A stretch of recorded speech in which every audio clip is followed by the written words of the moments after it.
Well, those some pretty good questions. I welcome everyone. Let me say hello in the chat.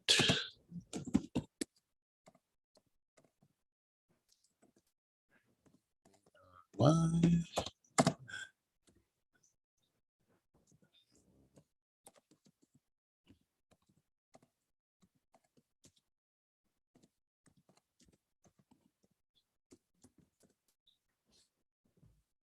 Okay.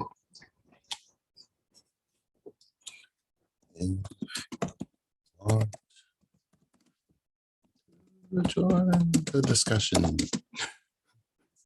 For those of you just probably watching the Laughtercast or joining now, Sherry and I have been trying to upload episode 27 for about 2 days. Hi, Scotland. And for some reason, it's just not processing. So look for that because I'm sure that is coming. And we really give a really strong update over what we've been through. But I think more so what we're finding now, especially with this recent purge. I'm sure everybody's felt the purge here lately. That's been interesting. You know, it's quite surreal. That happens a lot in connection. I got new glasses, and of course, as you can see, I'm a little bit cleaner. I decided I was going to try to still look like I was 10. That didn't work out. It worked out well the first day I did it, but didn't work out after that. So anywho, let me see. Is it saying like, yes, it looks like I'll probably be joined by some fellow soul chatters who are going to probably join the chat, but I saw some questions, so I guess we'll start there, right? Why not? I believe we had some questions regarding, post your questions here. Let's heal in connection. And man, let's see here. Not a question, just wanted to say I've been watching your old videos and they're helping me so much in this journey. I'm very much looking forward to this video. Well, thank you. That was from Danielle. Deep diver. I don't have any questions now. I'm in surrender and contemplation mode. Everything is as it needs to be, and I am extremely grateful. Okay. Cece, can someone ever be wrong what she feels? Could imagination, illusion be at play? Insanity? Did I make our connection up in my mind? Well, I love that. Oh, hello, Elaine. All right, so, okay. I'm going to try to make this as simple as I possibly can. When you find this connection, you feel everything. It's like everything in you that you've ever felt comes to life. And it's like this light that just all of a sudden just comes over you. What happens is everything you've ever thought about your life and everything you've ever thought, period, start to try to attack the connection because you know what it is to be connected. So all of the old thoughts, all of the old thought patterns, you could feel like you can let them go, but you can't, because a lot of them have been attached to feelings that you've carried throughout your life. And as these feelings start to settle, those feelings start to bring to life those thought patterns. Can you believe that this connection only existed in your mind? No, because this connection only finds you through feeling, not through thought. I've seen a lot of people who go and they want to research what twin flames are. And then, you know, our mind wants to kind of attack it. Ooh, maybe if I can figure out what everybody else is going through, and if anybody else has had this, maybe I could kind of follow a path.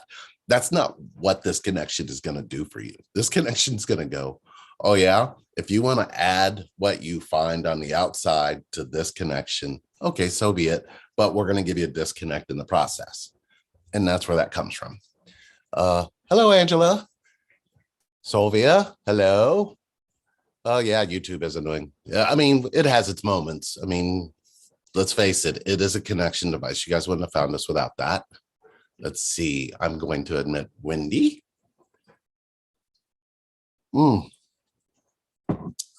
So yeah, I put up there, if you wanted to join the chat, please join. To really kind of talk about, can you think that this connection wasn't real? Absolutely, because your thought patterns are kind of set up to kind of tell you that you can't have what you tell yourself you can have. The mind is a very unusual instrument. It's not to be taken lightly in this connection, because it itself is a way that you can be disconnected in the connection and kind of put yourself in a box where you can't be connected to. If you can't share your thoughts with somebody you're connected to, then this connection is going to be a pain in the ass for you. I promise you, it will do nothing but make your life miserable.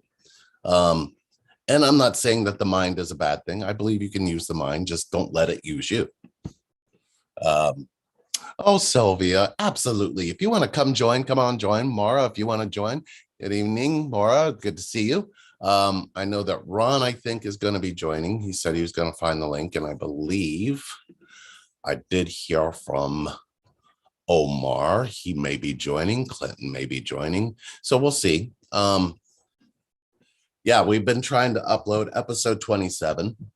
Sherry and I have been going through healing in connection.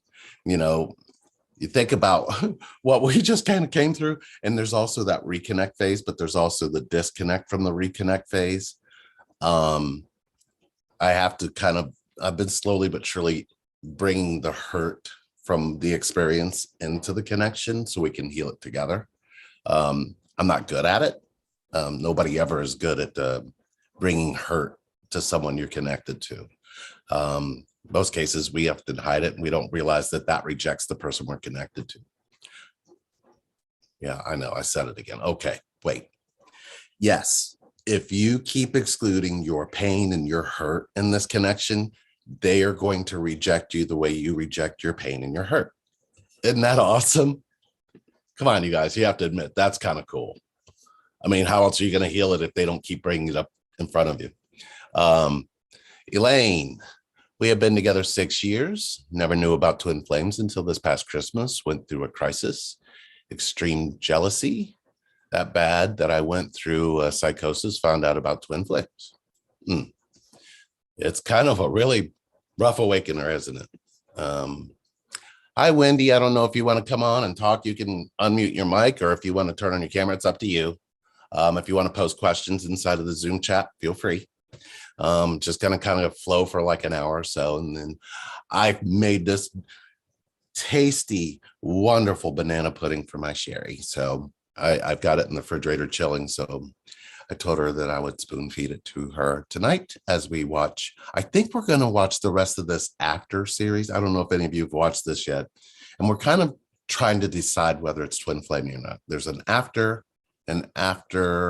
we fall. I don't know. There's a whole series of the After, and we're watching those on Netflix. So we're going to finally watch the third one.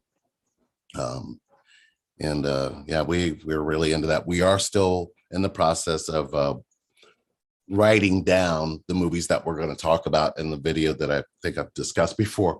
We're going to do a video on the twin flame movies we found were twin flame movies and what they meant to us. So we'll be putting that out here shortly. Yep, probably sometime in February. Yeah, I'm starting to understand it's childhood emotional traumas. What do you accept about what happened to you, Angela? What do you accept about what happened to you in your childhood?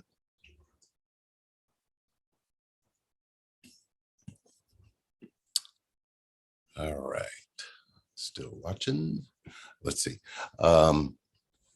Okay, well, Elaine and Angela, what have you accepted about what happened to you in your childhood? And how do you learn self-love? It's there's been some really huge ahas, I think, for us coming out of this. You know, we've got really special. Oh, we got new cards. Look at what Sherry did. I don't know if you could see them. Yeah, she put little cards on there. They're really cool. She said, nope, it's time for us to tour. So she went on there and just, then they came in and I went, where did these come from? And she, of course, put those out there. It's kind of cool. Yeah, probably can't see it. I messed it up. Yeah. Hey, Wendy, you got any questions you want to post in the chat? Accepting myself how I am. Hey, Elaine, the only thing I would caution you on that is when we put the statement, how I am, there's an identity in there that's going to say that people will accept you or not accept you. How about just accepting what happened in your childhood? As you get older, we really have been taught how to just have these identities out in the world, and that we can't trust anybody, we can't let anybody in. And this connection is going to wreck all of that. And when it does, it's going to hurt. So why not just accept everything, which would include you and your childhood and who you are now? It doesn't necessarily need the identity to tags along with it. Sylvia, can I ask a question? I had a family that neglected me, toxic, narcissist, and so on. And all that time I'm thinking, how will I handle it when I find out they are dead? I'm scared how I'm going to react. So, okay. First of all, Sylvia, if you have people you're connected to that you're not, that you've been able to label those things, the one thing you didn't label them as was hurt, because hurt causes neglect. Hurt causes toxicity. Hurt causes narcissist. Hurt, it's like we want to skip that whole space there and then just label them, and then we can package them and put them aside. If you can do that in connection, when it's done to you, you're going to hate that you learned how to do that to somebody else. Because I'm telling you, we did that and it was the worst. Sherry labeled me bipolar. She labeled me a slow learner. She labeled me narcissist. She labeled me all these things. I labeled her witch. I mean, once you get into the name calling, you kind of bypass the actual hurt that's causing it. So you literally, it's a form of rejection. When we put something, like when we tell somebody they have ADHD, we've labeled them and packaged them and put them on a shelf, and they're never going to heal. Instead of going, hey, wait a minute, let's sit with how you feel and let's see if that's the truth. You don't need to be labeled. But once we label somebody, how do we ever recover from it? All right. Hey, Ron is coming in. The biggest thing, I mean, that, you know.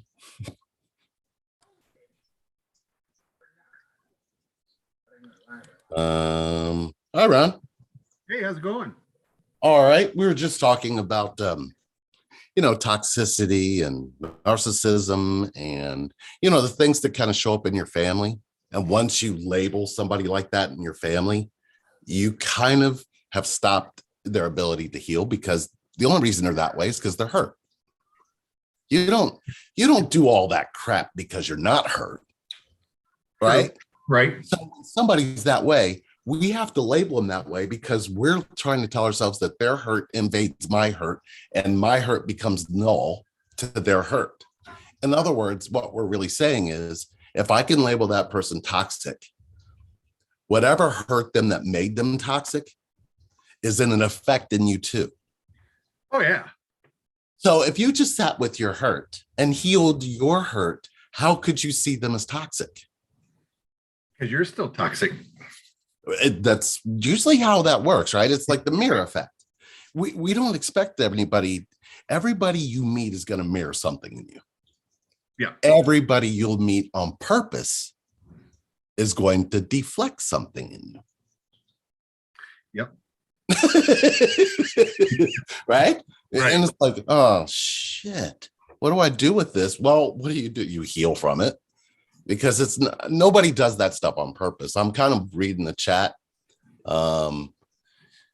Everybody say hello to Ron. That I was always graded with my feelings. Graded myself with my feelings, masked. So if you tell yourself that okay, Ron, let's just have a man's open discussion about self-esteem. Okay. What is self-esteem to you? To me is your self-confidence, how you carry yourself. Whether you're not really extrovert, you're not introvert, but it's the way you present yourself to other people. Okay. Would you say that you have to wear a mask when you got confidence? No, because it's there. People can see it. Well, that's vulnerability. Okay. When Well, you confusing look it. at it, if you have to go to your head and go, oh, I got to show up like I have confidence, or I'm confident in what I'm doing. I know that I'm doing this. It's like, oh, phew. You can't just go show up someplace and go, I don't know how to do that. I know how to do this. I know how to open up to this. I don't know how to open up to that. It's like when we're confident, nothing is wrong with us, right? Isn't confidence that it's like, if I can show up confident, I can show up like nothing bad will ever happen. And I will always know what to do. Right. Now, isn't that a mask? If It you're is. self-confident, Because how's it you're going, putting buddy? that front out there. Yeah. It's going to deflect everything. So being confident is a mask. Self-esteem is a way that we wear that mask. So if it's funny because we feel like when it comes to love, do you need confidence or do you need to love? You need to love. Right. So when you put on a mask, oh, I need to show up like, that didn't affect me. This didn't hurt me. That, my life up until this point, all of my relationships have been great. Then why aren't you in one? They've been great. Right? That's false confidence, but I see where your self-esteem could come from. Yep. Looking at relationships and or looking at connection, how do you show up without having to try to put on a mask? You got to be vulnerable. Well, see, we don't see the true strength of vulnerability. We're told that, men are told we have to be strong. Right. We get that from the time we're 5 years old. Oh, he fell down. Get up. You're fine. Yep. You got to clean up that blood though, but you'll be fine. Right. Right. And it gets sent off. A little girl falls down. She scrapes her leg and it's like World War II. Yep.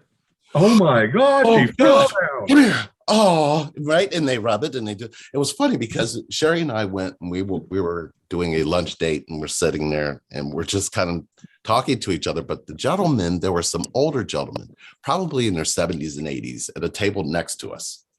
And they were talking about why men aren't vulnerable, why men aren't nurturers. And Sherry's like, you're chomping at the bit to say something, aren't you? And I'm like, right. But this guy was like, listen, from a very young age, my father told me, don't you be no sissy.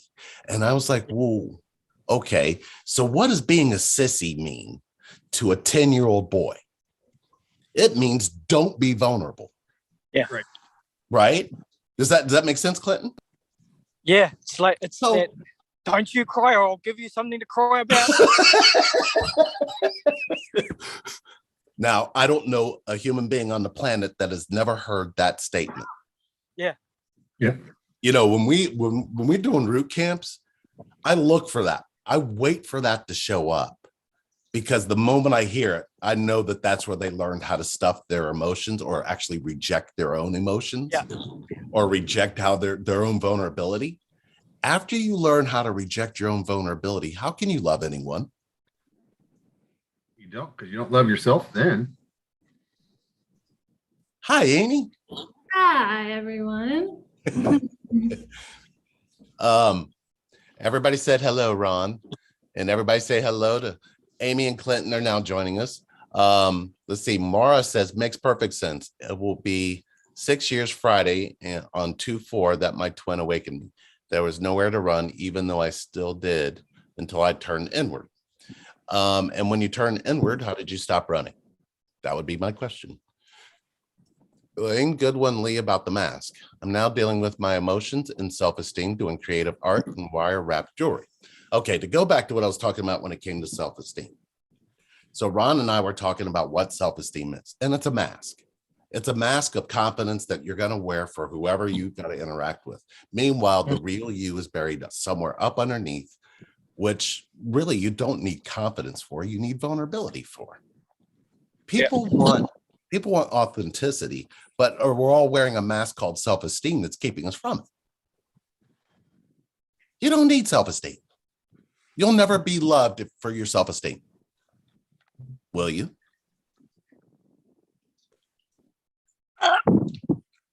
Have you ever been loved for your self-confidence, Clinton? No, Hmm. no, because it's just a mask. You never reveal who you really truly are. Or you're never vulnerable. You perceive you're something that, oh, this person's looking at me because I'm showing myself to be this, when you become too scared to show who you are, because you think that, oh well, if I show them that I'm actually this, if I say anything about my feelings or my emotions, the first thing they're going to do is hightail it out of there. So yeah, we sit in that belief that we've got to be something that we're not. That's what you said something very, very powerful there. Yeah. When you can tell yourself that the other person is going to reject you, who just rejected you? Myself. So isn't that what fear is? Yeah. So you will show up to be right, or you'll show up to make your fear right about them rejecting you, which makes you show up as though you're open or closed. Yep. Right? Yeah. How can anybody connect to you if you live in fear? They can't. Why? Because you can't be vulnerable if you're living in that fear. What does fear do to your vulnerability? It shuts it off. It makes you push it down and keep it down, because there's this whole perception that you, like I just said, you have to be something that you think, that they think that this is what you are. God, that took me a while. No, it didn't. It was perfectly stated. Right? You think that they think is the error. That is the core way that we all interact with each other. Yeah. I'm going to do the thinking for you. You don't have to think it all. Meanwhile, you'll be thinking for me. Mm. And together we'll never connect.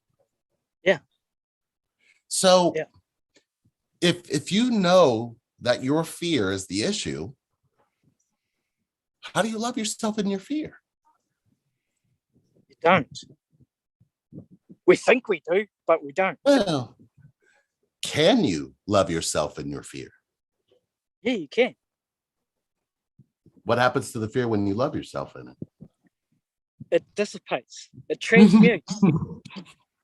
Shh. Fear does not want us to know this. We can't tell that out loud, because anybody who's looking for why they have fear in this connection, that is the last thing they want to hear. Yeah. They want to fight sorry. that. Their fear Sorry, is everybody. building up. And if you ever notice, when you're right about your fear, it never feels good at all. Oh, no. No. And it makes sure you don't feel good either. No. Mm-mm. Mm. What is confidence to you, Amy? Confidence. It's kind of a way to tell myself I am somebody, to be a certain way to other people, essentially, and to myself. It's like a way to tell myself, oh yeah, like, you like talk yourself up, like I can do this, I'm confident, but meanwhile it's like, why do you have to talk yourself up? Like, who's that talking? When you really look deep though, what do you find when you have to talk yourself up? Do you even actually find anything that makes sense with why you got to talk yourself up? Fear. Right, the fear. If we didn't know what fear was, we'd all be confident.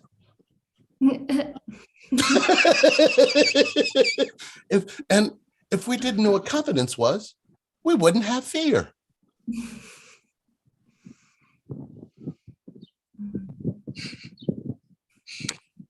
Do I need to repeat that, or do we all just need to sit with it for a minute? Sit with it. Right. And that's the illusion. The core error of self-love is that we want to say self in front of love, as though love knows what self is. Love is a feeling. It doesn't need to be told that it's something different or needs to be, we don't need to attach ourselves to love, because love is us. Once we actually have separated self with love, we've separated what can't be separated. So I'm not sure where that's coming from, but the more I sit in connection, the more I realize that I've labeled something that doesn't necessarily need it. You don't need to add self to love. Love already did that. You just have to be vulnerable enough to realize that. You cannot have love, whether it's self or with anyone else, without the core ingredient of vulnerability. Vulnerability means not making the past, not making your childhood something you finally are going to let yourself feel. You should have been feeling that shit already. And if you didn't feel that shit already, what taught you not to feel it? That's where you got to do the healing. That's where you got to do the focus, because there's a you on the inside of there that got trapped in that. And once you're trapped in time, or once you're actually embracing time, how do you even know what love is anymore? Love doesn't know what time is. Does it? Yeah. Oh, Ron, you decided to go to the mountains? Hey, Omar. Oh, Lee, how you doing? I am connected, brother. How about you? Yeah, I'm more connected than I need to be. Yeah, I'm connected. Very, You're very connected. very. Nice, nice. Oh my gosh, look at you. You just go. I'll be gone for 5 minutes. Oh, That's it. hey, 5 hey. minutes. And Omar made me do it. Welcome. Oh, wow. So we're just doing random talks, but the biggest thing that I think we came on to talk about was self-esteem. That's kind of where we started, Omar. And we were really kind of paying attention to what self-esteem does to you, because you have to wear a mask for self-esteem, because you have to produce confidence. Confidence is an energy that kind of separates you from yourself and kind of creates a persona of you that's really you, but not you. Once you show up with that, you feel like there's an energy that Sherry said, we're doing a video on this, because she says we got to do a video on pride. Pride is a pain in the ass. Yes, yes, it is. Because we all walk around with this pride crest, and the pride crest is not even about you, but it's about you, right? and it's the you in the mind, not the you in the heart. The you in the mind has this, well, I know who I am. I know what I've done. I've done all of this and I've accomplished, right? It has a ability to kind of take you off the planet and then tell you you're now welcome to Earth. You're part of the human race. But at the same time, you're kind of going, I didn't want to. I didn't need that, right? There's a you that comes home and goes, oh, gee, I'm glad I don't have to wear this shit all day. Right? Because we don't get a break. So when it comes to self-esteem, when did it ever get you loved? Never. When did your confidence get you loved? It got me other things. Well, we this is a rated, this is a family show. Okay, that's why I did. There are certain, and I'm not saying, but some things you can feel don't really require your confidence. But we were talking about how it's your confidence that feeds your fear. Right. It's your fear that feeds your confidence. But you don't need either one of them. If you didn't have confidence, you'd have no fear. But if I blame that. I blame that on I blame that having fear on the people around me when I was growing up. They're the one that taught me fear. Because I didn't come into this world with fear. I didn't know what fear was. I was taught that, looking at other people or following behind other people's. Well, what actually taught you fear? Oh, by them being scared, show me that I gotta be scared too. So basically, it's like we are humans, and we as we grow up, we learn things. Like I wasn't scared of certain things until I was told to be afraid of it. You know, don't touch that fire. I wasn't scared of fire until they was like, oh no, you know, stuff like that. Cause I used to just, you know, I played with fire. You know, I was a little fireball. I wasn't scared of it. But a lot of other things, I wasn't scared of heights. I wasn't scared of fall down and hurt. You know, it was the people's reaction around me that made me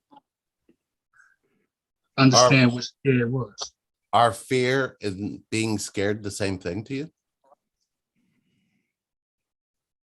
In some sense, yeah. How so? Because scared and fear. If I got fear of something, I'm gonna be scared of it, right? Because I got fear of it. So I'm not gonna put myself in a position to scare myself.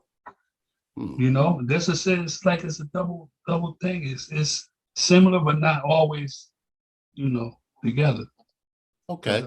If I'm scared of let me show you a different way.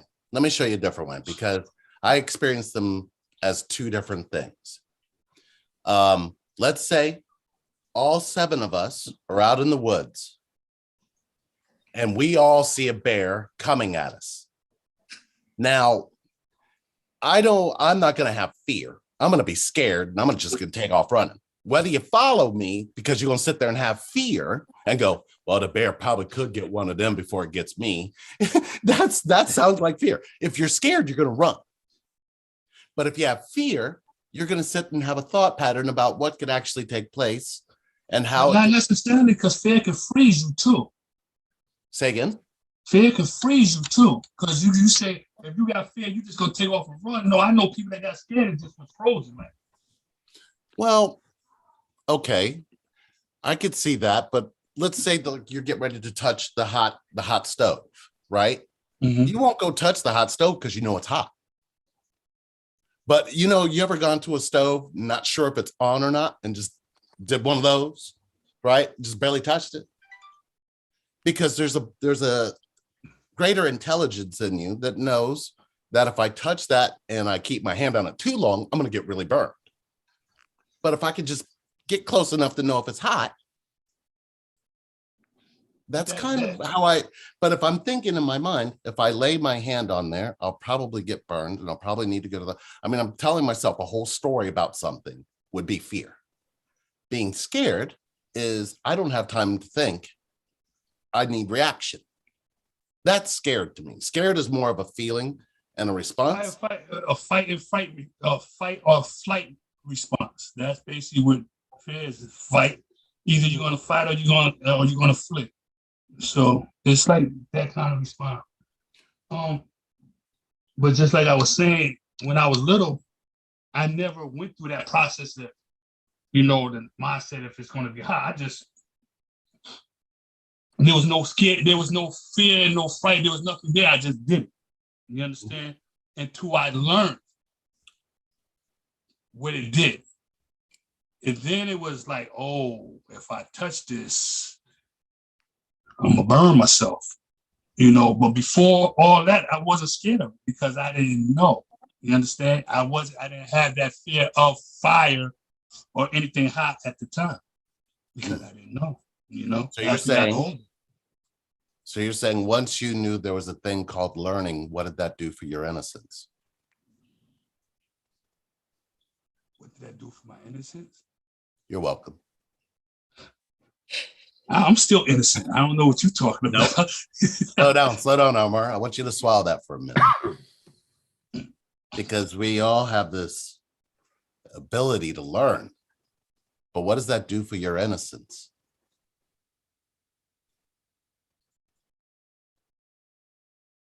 I gotta get Disables back on it. you on that one It because this they- is your innocence gets disabled the moment you learn to learn.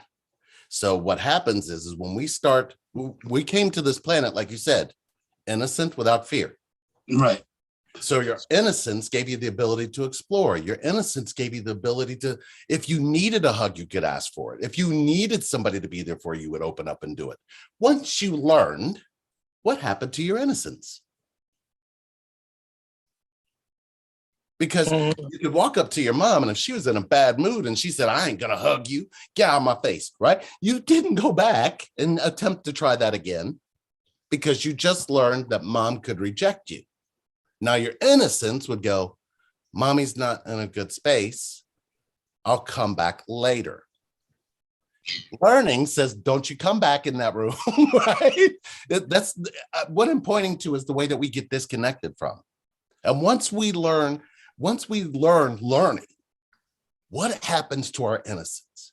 What happens to our ability to connect? Every time you get connected to, you unlearn something. And it's the most painful thing because you go, I don't know if I could trust this. I've learned way too many times that this is not going to work out well for me. You want to go dipping into your past, your encyclopedia of all the bullshit you've been through, and you have found a way to make it still show up in your connection as a way not to even pay attention to yourself. Lee, it reminds me of when we're, the Matrix, and when when Neo was in the bathroom and he's like, this can't be real. This can't be real. No, no, no, no, no, no, no, no, no. And we're all sitting back and we're like, listen, this shit is real. It's real. It's deeply embedded within you. Stop fighting it. And, one of the things that this connection, this beautiful, earth-shattering, heartbreaking, oh my God, it rips your soul into a million pieces. But it transforms you into this beautiful, I don't even know, something, this beautiful healed being where you have, you've balanced your energies, where you just have a knowing and you're just at peace. And a lot of this has to do, whether it's fear, whether it's confidence, it's us having to unlearn our social programming. We've all been programmed, and we have things within us generationally that's there that we're here to unlearn. And it's difficult. It's mind-boggling. The amount of money that you probably have to spend for therapy is a lot. But once you get past that hump, it's just like, wow, I see, the greater connectivity, of what this is. This is much more than romance. This is much more than me healing, something within me. This is me transcending into the person that I've always been called to be, and that I know that I was meant to be. And you're being able to share that and connect to others, within this journey. And that is the beautiful aspect of it. And this is where you gave me my permission to have my Morpheus moment. The red pill of this whole thing is, can you have connection without your pain? That's the red pill we all don't want to swallow, but it's the only one that's going to work. And the deeper you go into that pain, the more love you're going to find in it. Your biggest fear is that you're not going to find love inside of pain, but that's all you're going to find in it. Imagine your pain's been without you this long. Why?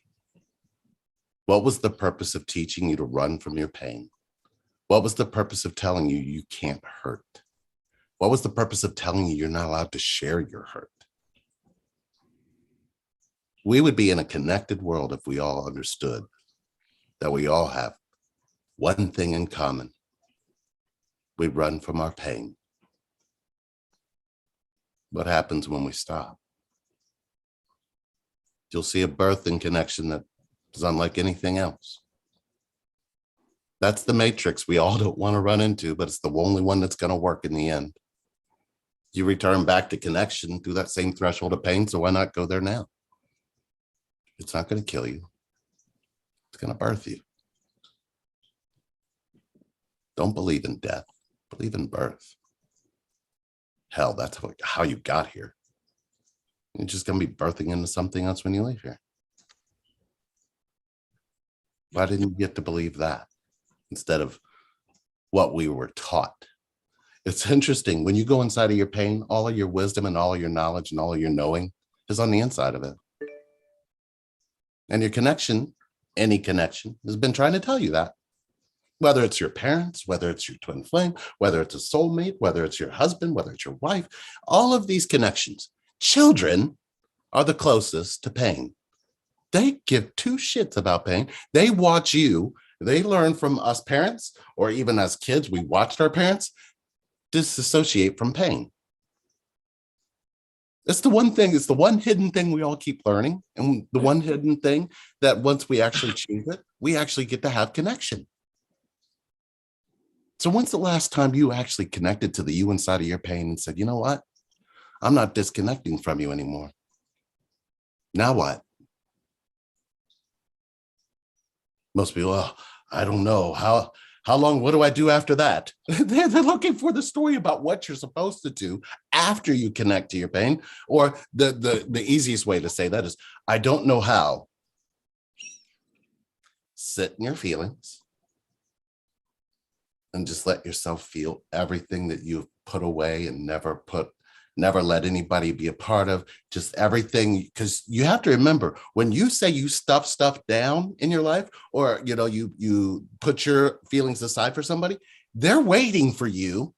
Those feelings are in your body going, oh yeah, you're gonna have to return, because I'm gonna make sure you're sure as hell ain't gonna get love until you connect back to me, right? And it'll be sitting in the background telling the story. That's where your fear comes from.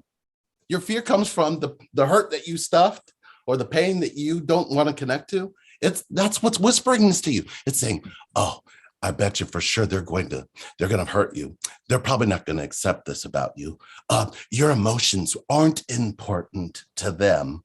It's going to say all these things as a way to remind you of what you've already done before you're going to do again. The hardest thing in the world to do, stop rejecting your pain. You want connection? Start there. Think I'm bullshitting? Look at how far we got. Must mean something. I do believe that this connection and its spiritual truth is just that. You get to be loved for the pain you've always carried. What could be more beautiful than that? Oh, I broke the matrix, didn't I? Shit. Are we all still here? Amber posted, what if you feel that they don't really see you in the way you see them? See, there was, Omar. There was that. Or who said? No, it was Clinton. Clinton said earlier, I think that they think. And once you were trapped in the I think that they think, you're done. You're don't worry. They can't connect to you because you're not. The moment you can tell yourself how somebody thinks, or once you tell yourself how they're going to react or respond, who are you talking to? And do you have that energy on the inside of you that goes, I have to be right about this, or I know I'm right about this? Knowing you're right about it and have to be right about it, separate things. Mm-hmm. When you know you're right about something, you're not going to let yourself be wrong. And have you ever done that where you're right about something? Have you ever really sat and how that really felt in you? When you're right about something, do you feel good? Do you feel happy about being right? Any of you? Anybody say, is there anybody here on this panel who would say, I've been right and it felt good, and I want you to tell us the story of how you felt good? No. Come on, this is connection. Connection is going to make sure that you don't feel good. Connection is going to make sure that you suffer, because when you're right, you have just been right about your suffering you're about to have. That's what you're right about. No, nobody don't. No, nobody's been right and really felt good about it. No. Yes, I have, but this is a rated PG. Oh my God. So I gotta keep it rated PG, you know what I'm saying? I have been right and felt good about it. Yes, I have, you know, but I can't tell that story or a few of them stories. So And don't know when you felt right about it, Omar, when you knew you felt right about it and you knew you were right, was it about something that you felt or something you thought? No, it was something I knew. I knew about me. So it wasn't, it was my ego playing a big part of the equation too, because my ego was, you know, in the equation, and I just proved myself right. So I just like, yeah, you know, beat on the chest, yeah, type thing. You know, I already know where all that comes from. I'm just saying it felt good. And with, you know, the smirk on your face afterwards, like, yeah, okay, I got you. My God, you just gave us a hint. Well, I believe, I think I can PG it down. What he's saying is, my mind was trying to be right about something, but his feelings were trying to be exactly right about something, and his feelings won. That's different than what I'm talking about. What I'm talking about is when your mind has convinced you that the way that they think, the way that they feel, you have to be right about. Or they did something and they don't remember that they did something, and you know that you're right, that it went that way. What you're trying to do is force your reality onto them to experience the reality the way you saw it and the way that you experience it.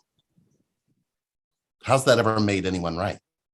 I don't think that made anybody right, because everybody, they can be in the same experience but see it a different way. So nobody's either right or wrong in that experience, because we see it a different way, even though we was in the same experience.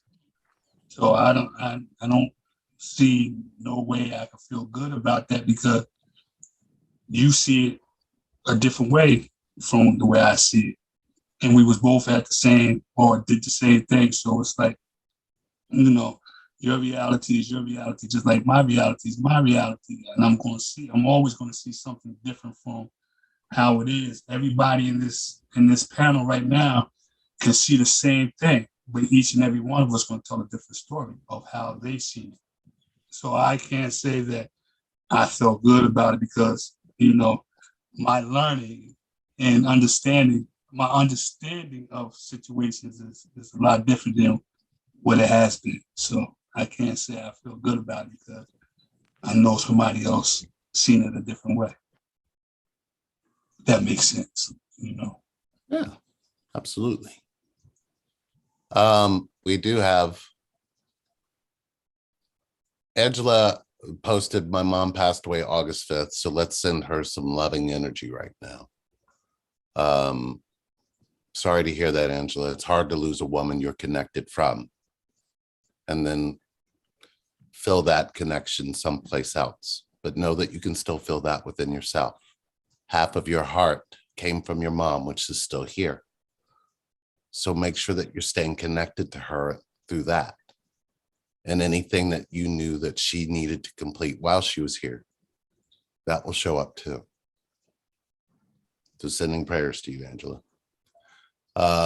Amber posted, I've been feeling resistance with telling the truth. He said, Amber, come on. I feel like you've been waiting to tell me something for a long time. And I'm like, no, I'm not saying it. And we both laugh. It's head games with him. Like, he needs me to say how I feel, but he won't do it either.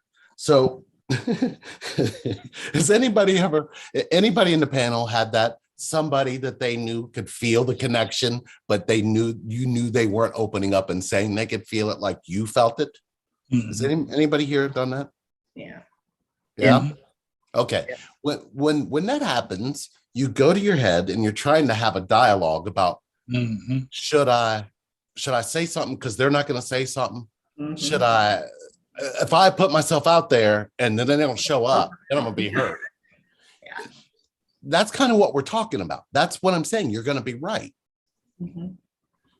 The struggle that I think that Amber's going to have there is she doesn't just go in and go, you know what?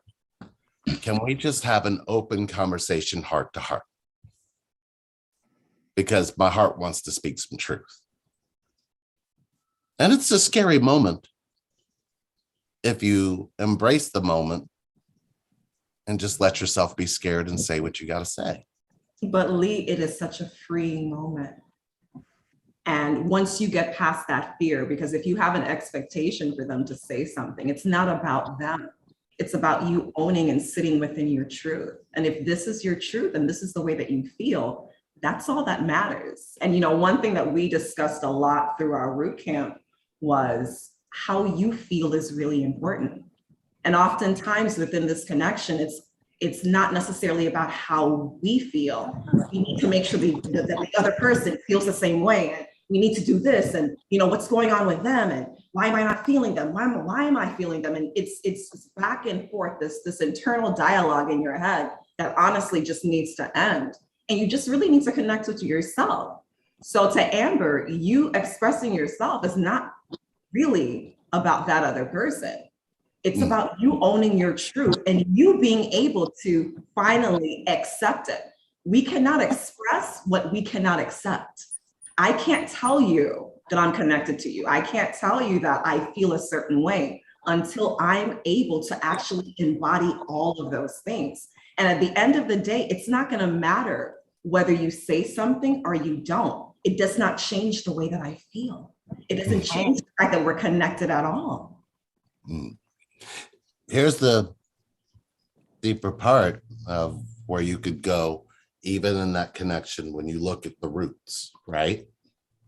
Because as you pointed out in root camp, that actual point is, where did I learn to open up how I feel to the person I'm connected to?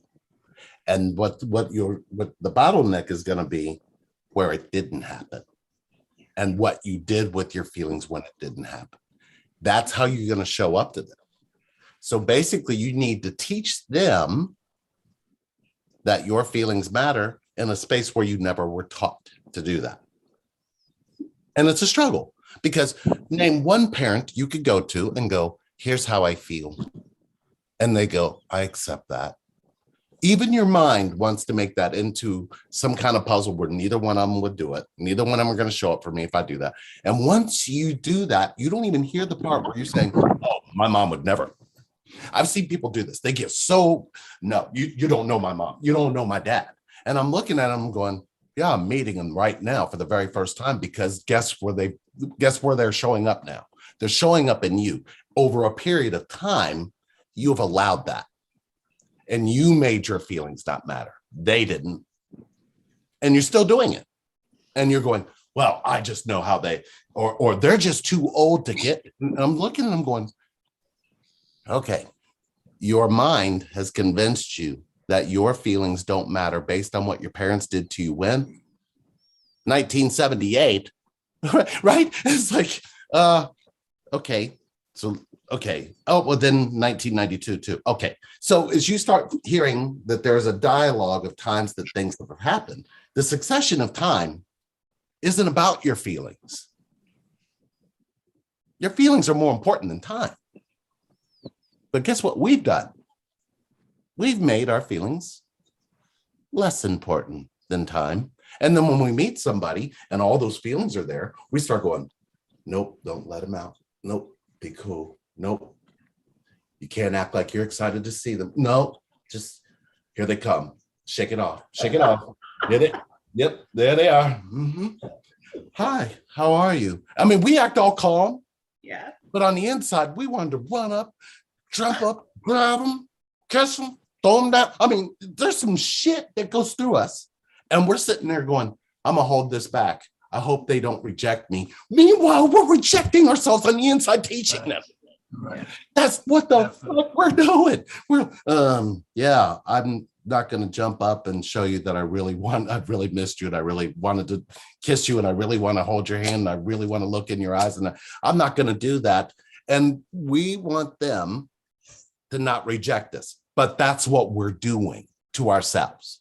So when we're looking at how this feeling can be released, we're going to have to start looking more in that space, because if you can tell yourself you don't need something, then you're teaching them that you don't need anything. Then you're mad when they don't show up when you need them.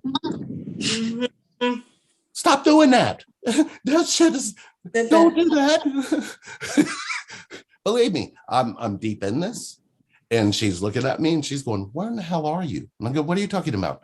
And this was just this past weekend. Well, you're not telling me, you're not talking, you're not telling me what's going on. You're just kind of just there. And I'm like, and then I sat with myself and I went, yeah, you've been holding your feelings hostage. You had to put all your feelings aside for her illness. Now she's saying, where are they?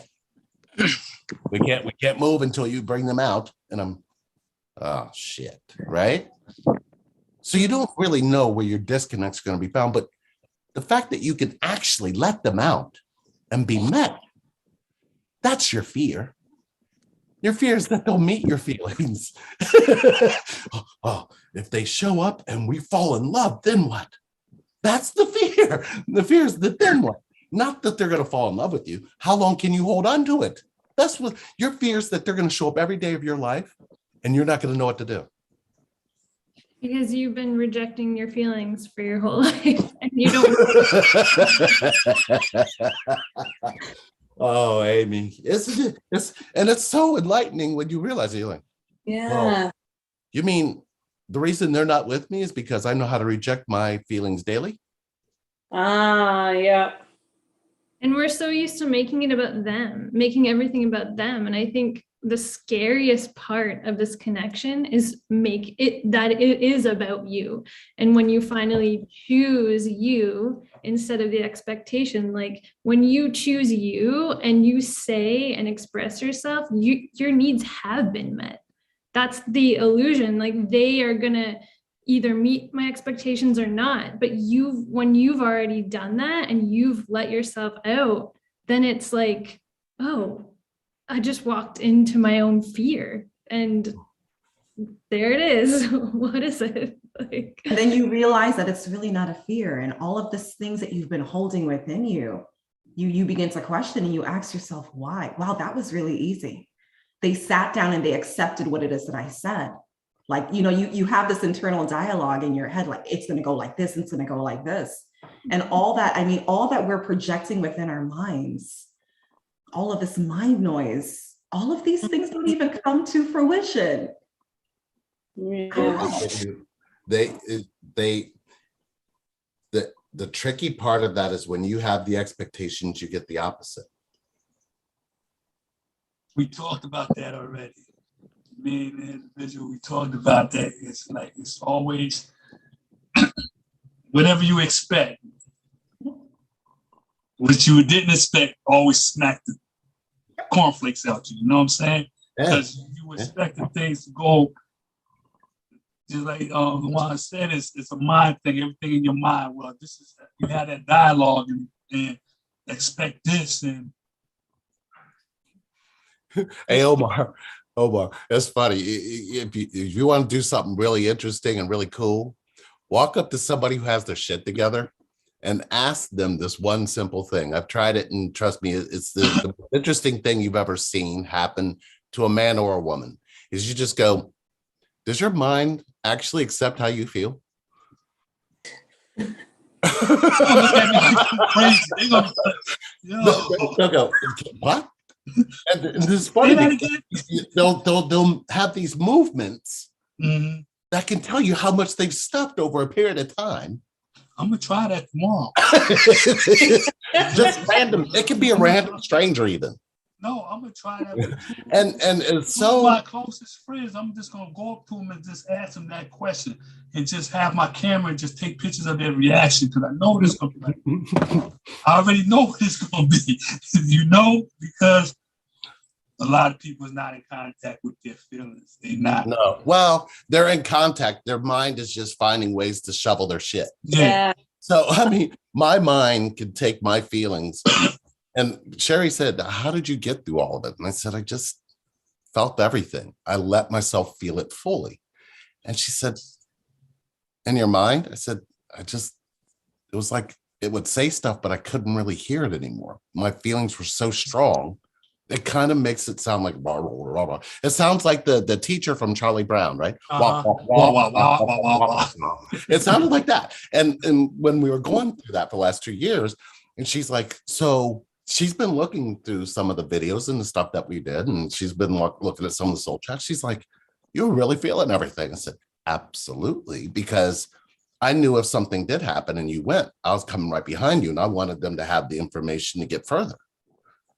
And she went, oh, we've got so much to do. And I said, I know. But she said, but first, you got to catch me up, because the two and a half years is blank for her. She remembers some things, but she doesn't remember how it felt or what the actual experience was.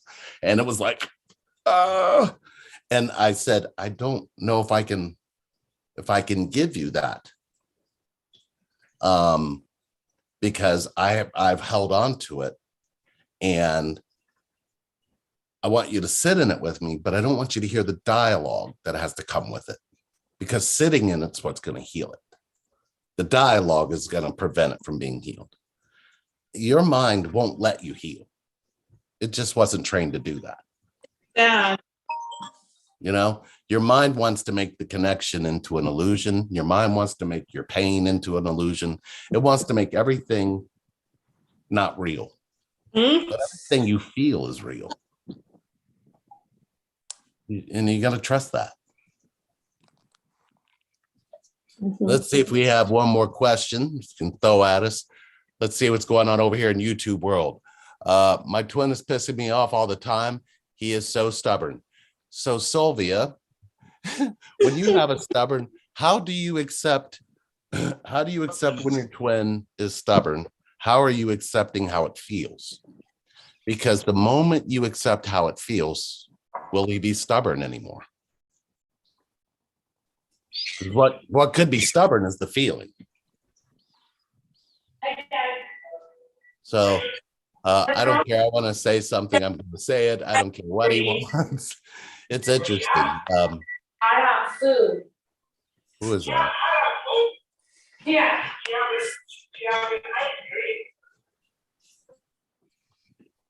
I'm going to mute you, Mara. I think there's background noise coming from you.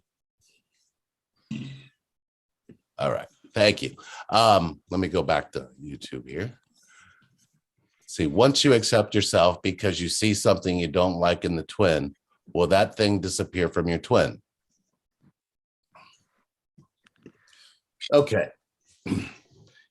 You ever had a family member that you didn't accept their behavior, or you didn't accept something they did? Everybody here has had that experience? Yes. How did you heal that with that family member or that friend?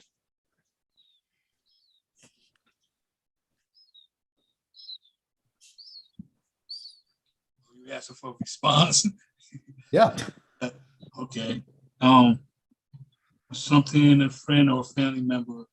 Something they did that you didn't accept. No, I brought it to their attention, and I let them know how it made me feel. And it's funny because, like, there was a few family members that I had to do that with, and I just, if they didn't recuperate how they made me feel, I made them feel another way. You understand? That means that you didn't care how you made me feel, so I'm going to show you how I can make you feel without me caring. That's like friends. I tell them, and if they don't recuperate it, and if I really care about you, I'll leave you alone. I just because I already know that your feelings is not you're not caring how I feel. So it's all about you. You're gonna do what you're gonna do, and I'm approaching you about the situation, and you just like, Omar, may I ask you a question about that? Yes, you can. When you ask them, do they care about how you feel? What did they No, tell I you? never asked him that. Right, stop there then. Stop. Time. Hold on. Wait, I got something for that. I got something for that. I got something. I pulled it out. I pulled it out just for you. Look. You pulled it out? Look. Motion flag? No. So listen, if you didn't ask them, did they care about how you felt? No. You have to be right that they didn't care about how you felt. Then you did the same thing to them. In the future, anybody who would have done such a thing, you had to treat them the way that that person did because you didn't heal it. Right? So why not ask them, hey, this hurt. And before we go further, I need to know how you feel about my hurt. Is there a sense of care or a sense of a feeling that you have about how I feel? And then just wait for the response. Because if they looked at you and was like, no, I didn't give a shit about how you felt, then you could be right. Or you didn't have to be right, but at least it came from the outside, not from the inside. Because once you learn to tell yourself that somebody doesn't care and they didn't say that, how do you connect to the way that really feels in you? A lot of the time, Lee, they don't even know. And it's you having that conversation, you being connected to yourself to say, listen, this is what I need. And what you're doing or you're not doing is making me feel a certain way. And if this person truly cares about you and they're connected to themselves, they'll go ahead and they'll change that behavior. And I'll give you an example. Our last session we had, you told me, with one of my parents, you said, when have you ever told one of your parents how you felt about them? And when have you ever told your parents that you need to be told that that they love you? So right after we got off our conference call, I went and I spoke with that parent. And do you know, Lee, from that day to this day, every time we speak, honey, I just want to let you know that I love you. It's like, it's not even overkill, but it is so freeing. And, this parent told me, I didn't know that is how you felt. And that is what you needed. And all it took for me was to dash away my fear, be open and honest with what it is that I need, and just say, hey, listen, I really need you to tell me that you love me. And I know that you do, but I need to be able to hear it. And like I said, every conversation, I love you. I know that you know that I love you, but I just want to say it to you. I'm like, okay, I love you too. But I have a question. The question is, what did that do to the belief system that they didn't love you the way you told yourself they did? It shattered and burned it. Isn't that amazing? Shattered and burned it. And the thing is that there's a deep, just like I told you, just back to Neo, this. But a part of you is like, no, this is not real. This is not real. And no, this person can't be able to meet my needs. No. But it's all of this falsities that's just going around and that you're just listening to. And you're like, you know what? It's not true. It's not true. And that's the beautiful part of connection when you let it. We carry all of these belief systems we inherited, but we didn't know what to do with them. Challenge them, because nobody knows what you feel because they're too busy trying to understand what you think. Understanding and connection don't know each other. If you want to be understood, you don't want to be connected to, because those don't flow. You will not make sense in connection. So don't try to understand it. If you try to understand it, you'll be in your head, which is a disconnect all in itself. So I opened up to my mom a year ago before she passed, and our relationship was so different compared to her relationship with my sisters and brothers. She cracked open with a heart. And that was from Amber. All right, guys, I'm going to need to jump off of here and go feed my twin my beautiful, delicious banana pudding I made. North Carolina style. I had to put it together and make it happen. So that's what I'm going to do and watch some 1883 because, I'm a cowboy like that.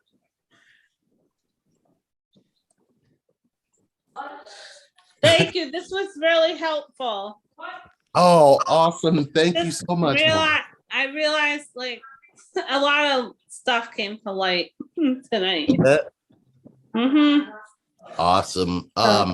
We're working on the 12-week program we're going to be doing in our Twin Flame work group by Relationship Reinvented on Facebook.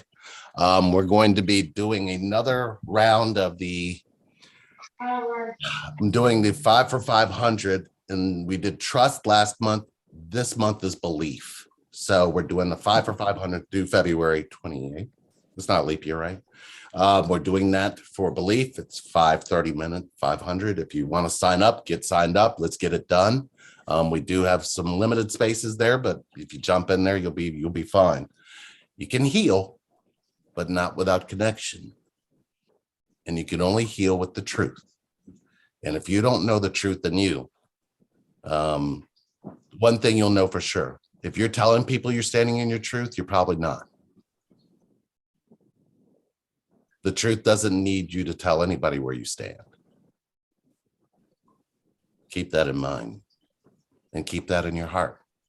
Ron, always a pleasure. Let's see, you came down from the mountain. Yep. I'm hanging on. I see that. I mean, you're in that dark space, but we love you. Clinton, it's a pleasure as always, my friend. Yeah, same here, bro. Absolutely. Omar, we love you.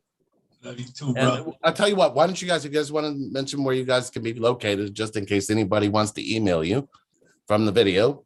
Ron, go ahead. You can email me at Ron Leist. That's RONLEIST 611 at msn.com. Awesome. Clinton. Find me on Facebook. I'm the only see Somna on there. Omar.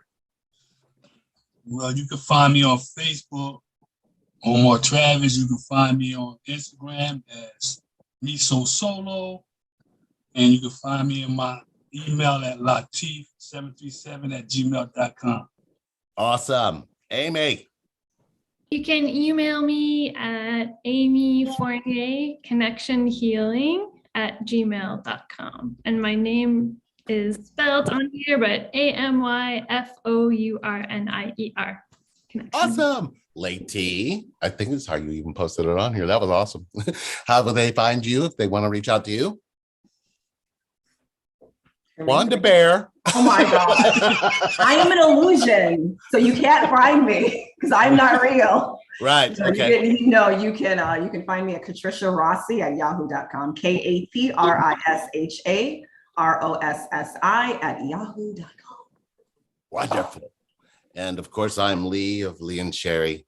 You can find us at relationshipreinvent@gmail.com. We love you guys. And thank you for staying connected to us. We feel you all the time. Every single one of you. Still getting a lot of mail saying that we're showing up in your dreams, or me specifically. I appreciate that. And I'm glad it's connecting something to you. If you're seeing me in your dreams, from what I understand, it is an oracle or omen moment. Pay very close attention because I've graduated to something in that space that I'm not really quite sure of yet, but I can feel connection in ways that I didn't know I could before. So thank you guys for being here. Don't forget to subscribe. Don't forget to like, and don't forget to share. We love you, and look for episode 27. Should be launching soon.